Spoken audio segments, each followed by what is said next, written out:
Hace años, me metí en un lío que me hizo perder la cabeza, un culto satánico. Por eso nunca hay que silbar de noche. ¿Por qué? Porque nunca sabes quién te va a devolver el silbido. Quédate a escuchar esta historia porque una de las asesinas puede ser tu vecina o incluso tu hija. 33 de mis pacientes están paralizados de la cintura para abajo o muertos. Me llamo Christopher Dunge, más conocido como Doctor Muerte. Soy Bathsheba Sherman, y esta es mi historia. No creas todo lo que has oído sobre mí. No soy una bruja, ni una asesina, ni una adoradora del diablo. Me llamo Anika y tengo 13 años. O eso es lo que quiero que creas. Soy Maya Kowalski y esta es mi historia. Una historia de dolor, injusticia y esperanza.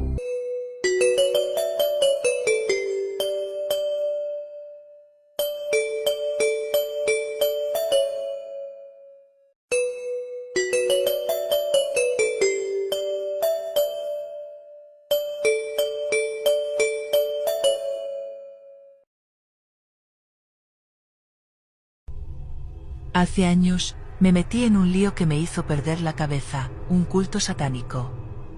Supongo que en el fondo todos sabíamos que estábamos haciendo cosas terribles, pero al principio, todo parecía emocionante.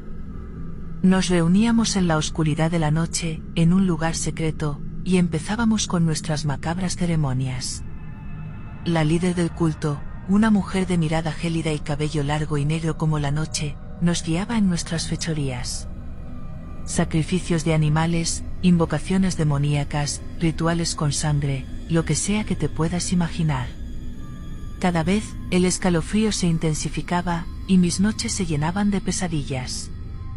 El culto tenía un hambre insaciable de poder, y hacíamos cosas atroces en busca de satisfacer sus deseos. No se detenían ante nada, y la adicción al terror y la maldad empezó a quebrantar mi alma. Las caras de los miembros se volvieron macabras, retorcidas por la influencia oscura que reinaba en nuestras vidas. Una noche, después de otro sacrificio horrendo, decidí que ya no podía soportarlo. Fui a la líder y le dije que quería salirme del culto. Sus ojos negros como el ébano me miraron con una sonrisa siniestra. Me advirtió que no había vuelta atrás y que la única salida era a través de la muerte. Esa noche, mientras todos dormían, intenté escapar. Pero el culto me persiguió sin piedad. Corrí por bosques oscuros y callejones desiertos, pero sentía sus ojos malignos observándome en cada sombra.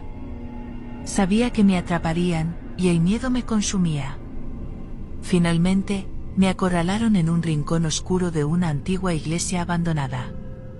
La líder me miró con una mirada de triunfo y comenzaron a recitar un antiguo conjuro para sellar mi destino. No recuerdo mucho después de eso, solo un dolor insoportable y una oscuridad abrumadora que me envolvió. Ahora, estoy atrapada en un abismo de pesadillas y sufrimiento, condenada a vivir una vida eterna de horror por los pecados que cometí en ese culto. Mi advertencia para todos: tened cuidado con lo que os involucráis, porque una vez que entras en la oscuridad, puede que nunca encuentres la luz de nuevo. Por eso nunca hay que silbar de noche. ¿Por qué? Porque nunca sabes quién te va a devolver el silbido.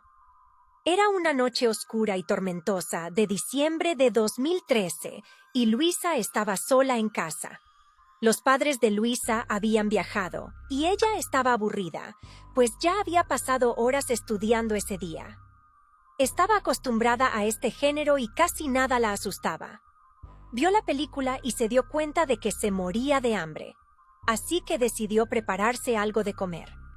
Estaba en la cocina y se puso a silbar, tarareando la banda sonora de la película que acababa de ver, cuando de repente el reloj marcó las 3 de la madrugada. Luisa no se había dado cuenta de que era tan tarde y enseguida se preocupó porque al día siguiente tenía colegio. Al pasar por delante del salón, Luisa oyó algo que le produjo escalofríos. Oyó que algo silbaba la misma melodía que ella. El silbido parecía provenir del interior de su propia casa, pero no tenía ni idea de quién podía ser, ya que supuestamente estaba sola. Luisa no había oído ningún ruido hasta ese momento. Corrió a la cocina y cogió algo para defenderse, pero no oyó ningún paso ni nada más que el silbido, así que intentó usar el teléfono para pedir ayuda a alguien, pero estaba en silencio. La chica intentó buscar su teléfono móvil, pero no pudo encontrar dónde lo había dejado.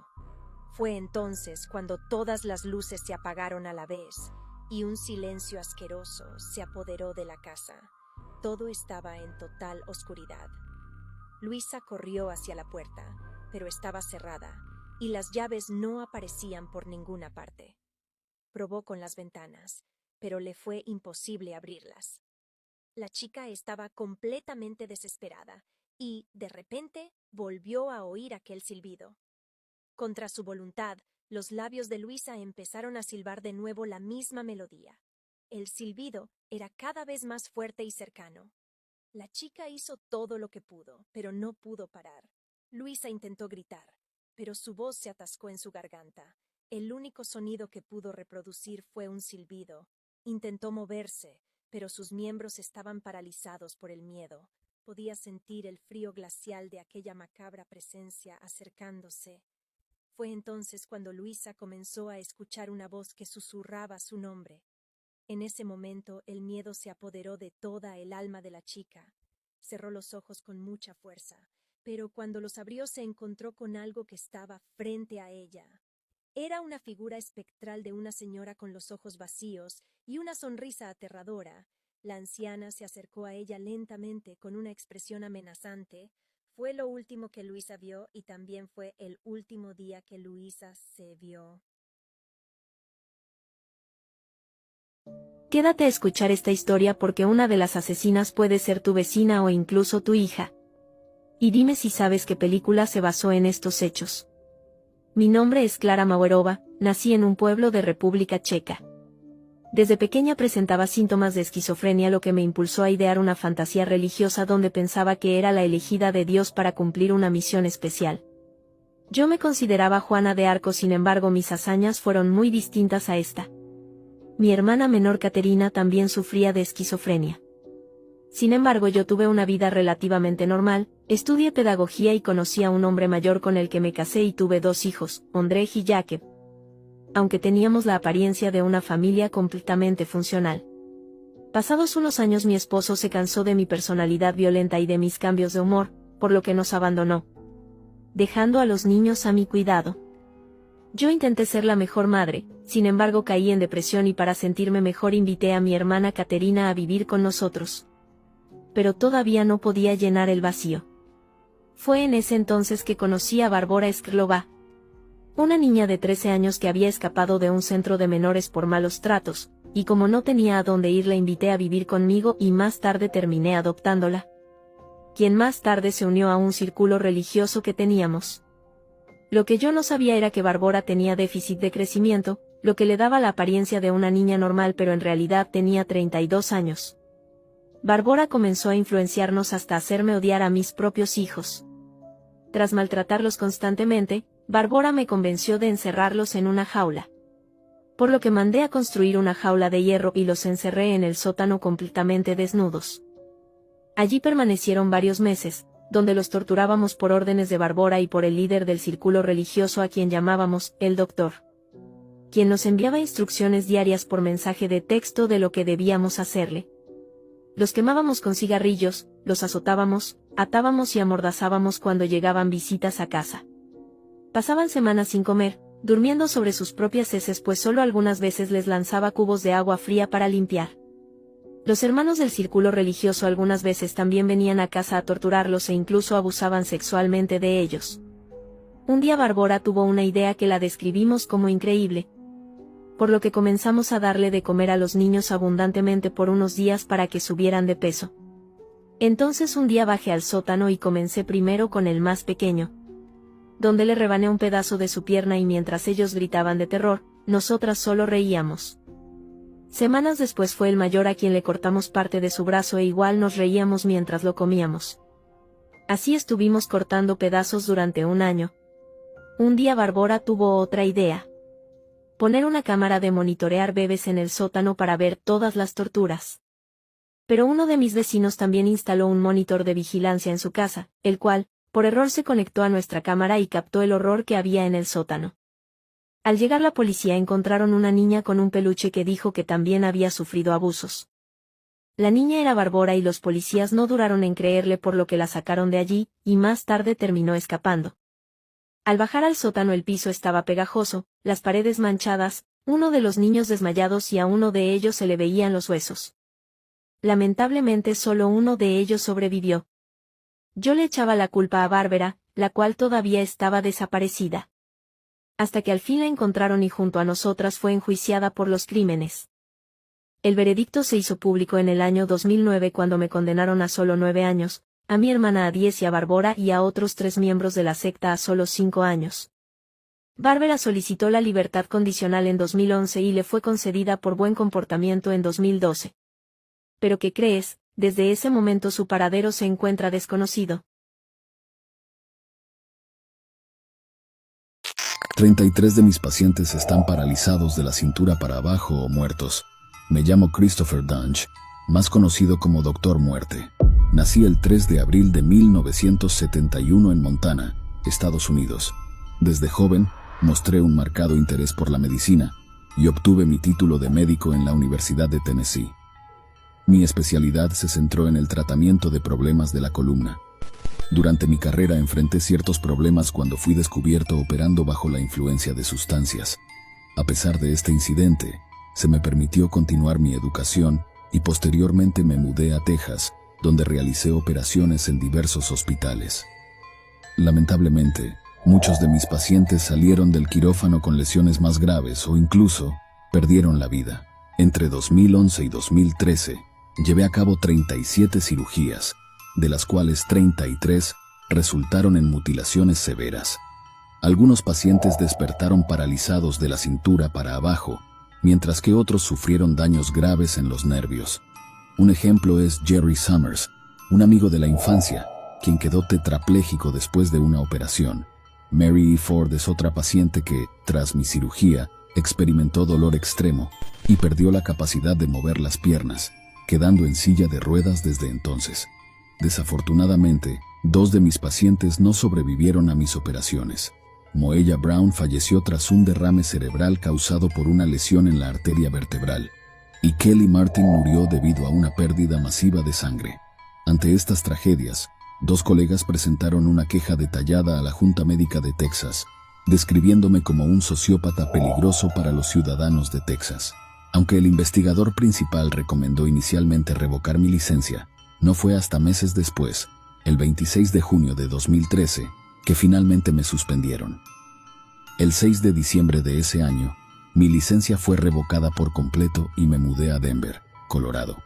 En julio de 2015, la oficina del fiscal de distrito presentó cargos en mi contra, justo 4 meses antes de que prescribieran mis delitos. El caso llegó a los tribunales 2 años después, y el jurado en solo 4 horas dictaminó mi culpabilidad. El 20 de febrero de 2017, fui condenado a cadena perpetua por mis acciones. Ahora te pregunto, ¿consideras que mi condena fue justa? Soy Bathsheba Sherman, y esta es mi historia. No creas todo lo que has oído sobre mí. No soy una bruja, ni una asesina, ni una adoradora del diablo. Soy una mujer que sufrió la injusticia, la envidia y la calumnia de una comunidad que me temía y me odiaba. Nací en 1812 en Rhode Island y me casé con Judson Sherman, un granjero próspero, en 1844. Éramos felices y tuvimos un hijo, Herbert, al que amaba con todo mi corazón. Pero mi felicidad se vio truncada por un terrible suceso que cambió mi vida para siempre. Un día estaba cuidando al hijo de mi vecina, cuando el niño murió repentinamente. El médico dijo que tenía un objeto puntiagudo clavado en el cráneo. Yo no tenía nada que ver con eso, pero todos me acusaron de haberlo matado como un sacrificio a Satanás. No había pruebas, pero tampoco hubo juicio. Me condenaron sin escucharme y me apartaron de la sociedad. Desde entonces mi vida se convirtió en un infierno. Las mujeres del pueblo me miraban con desprecio, los hombres con lujuria, los niños con miedo. Me insultaban, me amenazaban, me tiraban piedras.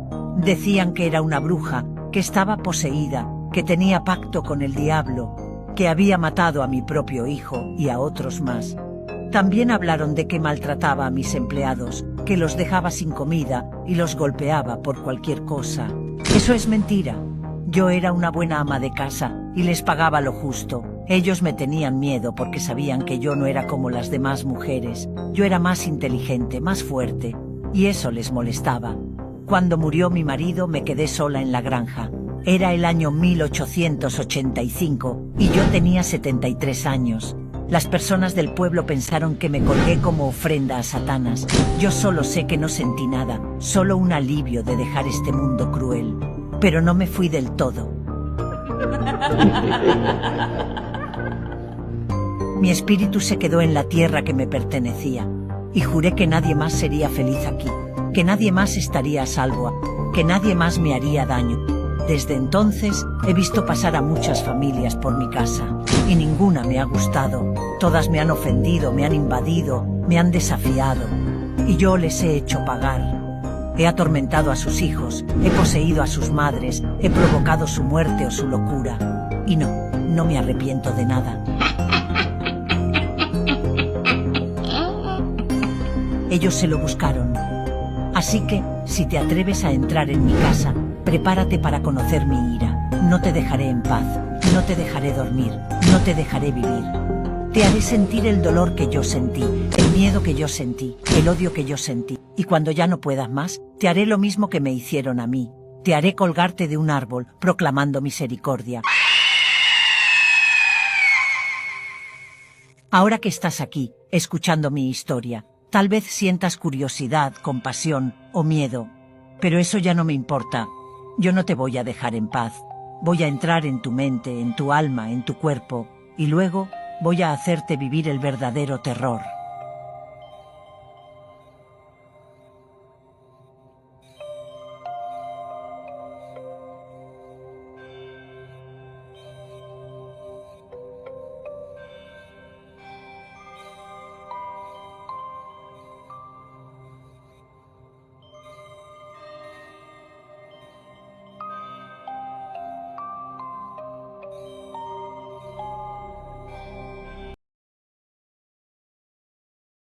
Me llamo Anika y tengo 13 años. O eso es lo que quiero que creas. En realidad, soy Barbora Pérez Eskrlova, una mujer de 33 años que sufre de una rara enfermedad que me impide crecer. Mi cuerpo es el de una muñeca de porcelana que nunca envejece, pero mi mente es la de una psicópata que disfruta del dolor ajeno. Esta es mi historia. Todo empezó en un pueblo rural de la República Checa, donde nací y viví una infancia horrible.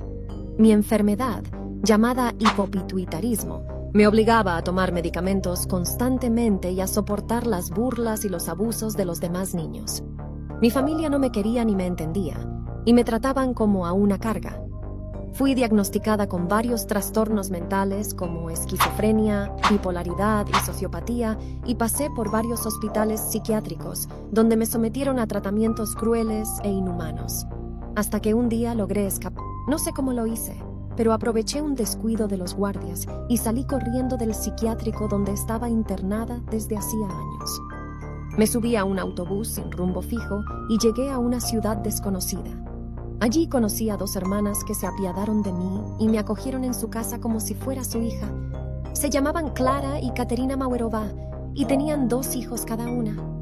Yo les dije que era huérfana y que había sufrido mucho en la vida. Ellas me creyeron y me quisieron ayudar, pero yo no quería su ayuda. Yo tenía deseos más oscuros, así que empecé a sembrar el caos en su familia. Les conté mentiras sobre sus hijos, les hice creer que eran malos y que necesitaban ser castigados. Luego les hablé de una secta que prometía la salvación y les convencí de que se unieran a ella. Les presenté a otros miembros de la secta, que en realidad eran mis cómplices, y les dije que eran mis tíos. Ellas eran muy fáciles de manipular ya que tenían problemas mentales. los cuales eran controlados por medio de medicamentos, y así fue como conseguí que encerraran a sus hijos en una jaula en el sótano y los torturaran, los dejaran de alimentar, los quemaran, hasta les hacían canibalismo, iniciando así una verdadera historia de terror. No puedo contar por aquí las cosas que sucedieron por obvias razones, pero fue algo muy atroz. Todo marchaba bien hasta que un día todo mi plan se derrumbó, ya que vigilábamos a los niños con un aparato electrónico utilizado para monitorear a los bebés mientras duermen, y un vecino interceptó la señal y captó las atrocidades que sucedían en la casa de las hermanas Mawerova. Inmediatamente denunciaron lo que vieron a las autoridades, y cuando ésta llegó al recinto, encontraron a los 2 niños enjaulados y sin sus extremidades, y a una tercera niña fuera de la jaula quien lloraba asustada por lo que las hermanas le habían hecho. Esa niña era yo, la única que salió indemne de aquel infierno. La policía solo detuvo a las hermanas Mawerova, creyendo que yo era una víctima más. Pero yo no era una víctima, era una verduga. Y mientras ellos me consolaban y me ofrecían un refugio, yo ya planeaba mi siguiente jugada. Aproveché la confusión y el caos para escapar de sus garras. La policía no tardó en darse cuenta de su error. Descubrieron mi verdadera identidad, mis antecedentes, mis mentiras, pero ya era demasiado tarde. Yo ya había tomado un tren a Noruega, donde me esperaba una nueva familia, una nueva oportunidad, una nueva diversión. Y así es como termina mi historia, por ahora. Un misterio que aún no se ha podido resolver. Un peligro que aún acecha en las sombras. Así que cuidado con quién le brindas tu ayuda, o a quién quieras adoptar, porque tal vez sea yo quien sea parte de tu familia. Tal vez sea yo quien esté detrás de esa sonrisa inocente, de esos ojos dulces, de esa voz tierna. Tal vez sea yo quien te observe, quien te manipule, quien te destruya. Tal vez sea yo la huérfana.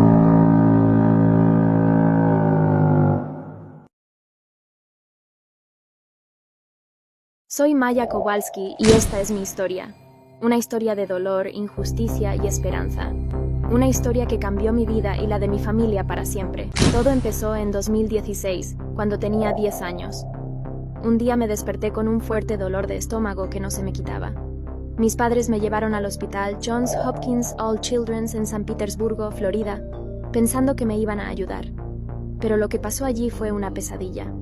Los médicos no sabían qué me pasaba. Me hicieron muchas pruebas, pero no encontraban una explicación a lo que me pasaba. Mientras tanto, el dolor se hacía cada vez más insoportable. Me dolía todo el cuerpo, no podía moverme ni comer. Sentía que me iba a morir, pero lo peor no fue el dolor físico, sino el emocional. Los médicos empezaron a sospechar de mi madre, Beata. Creían que ella me estaba haciendo daño, que me estaba provocando los síntomas para llamar la atención. Decían que tenía el síndrome de Munchausen, un trastorno mental que hace que una persona simule o cause enfermedades en otras bajo su cuidado.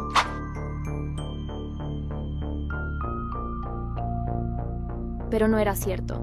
Mi madre me quería y me cuidaba. Ella nunca me haría daño, pero los médicos no la escuchaban. Alertaron a los servicios de protección de menores y la alejaron de mi lado. Me separaron de mi familia y me pusieron bajo custodia del Estado. Fue el día más triste de mi vida. Pasé más de 3 meses en el hospital, sola y asustada. No podía ver a mi madre ni a mi padre, Jack. Solo podía hablar con ellos por teléfono, una vez al día, durante 15 minutos. Me sentía abandonada y traicionada. ¿Por qué nadie me creía? ¿Por qué nadie me ayudaba? Mi madre tampoco lo soportó. Entró en una profunda depresión y se quitó la vida. Se ahorcó en el garaje de nuestra casa, sin siquiera dejar ninguna nota, solo un dibujo que me había hecho, el cual era una niña con alas, volando libre. Cuando me enteré de lo que había pasado, no lo podía creer. Me sentí culpable y responsable. Pensé que si yo no hubiera estado enferma, ella seguiría viva. Pensé que si yo hubiera sido más fuerte, ella no se habría rendido. Pensé que si yo hubiera sido más feliz, ella también lo habría sido. Pero no era mi culpa. Era culpa de un sistema médico que falló. Un sistema que no supo diagnosticar mi enfermedad, que no supo tratarme con respeto y compasión, que no supo proteger a mi familia. Un sistema que me arrebató a mi madre y casi me arrebata a mi padre. Mi padre no se rindió. Él siguió luchando por mí, por recuperarme, por sacarme de ese hospital. Contrató a un abogado y se enfrentó a las autoridades, demostrando que no éramos culpables de nada. que solo éramos víctimas de una injusticia. Después de muchos meses, logró que me devolvieran a su lado. Me llevó a otro hospital, donde me diagnosticaron una enfermedad rara llamada neuropatía autonómica disfuncional. Es una condición que afecta al sistema nervioso y causa síntomas como dolor, debilidad, mareos, náuseas y problemas para respirar. No tiene cura, pero tiene tratamiento. Me pusieron un marcapasos y me dieron medicamentos para aliviar el dolor. Me hicieron terapia física y psicológica para recuperar la movilidad y la confianza. Me dieron el apoyo y el amor que necesitaba. Pero mi historia no terminó ahí. Mi familia y yo decidimos demandar al hospital, al Estado, a los médicos que nos hicieron tanto daño. Queríamos que pagaran por lo que nos habían hecho, que reconocieran su error, que pidieran perdón. Y lo logramos. Después de un largo proceso legal, el 9 de noviembre del 2023, ganamos el juicio. El hospital y el Estado nos indemnizaron con más de $260 millones, la mayor suma jamás pagada por un caso de maltrato infantil. Los médicos que nos acusaron fueron despedidos, sancionados y puesto a la orden del Estado. Ahora tengo 17 años y vivo en Florida con mi padre. Aún sigo sufriendo por mi enfermedad, pero tengo pleno uso de mis extremidades. Aún sigo extrañando a mi madre, pero tengo su recuerdo en mi corazón. Aún sigo luchando por mi vida, pero tengo esperanza en el futuro.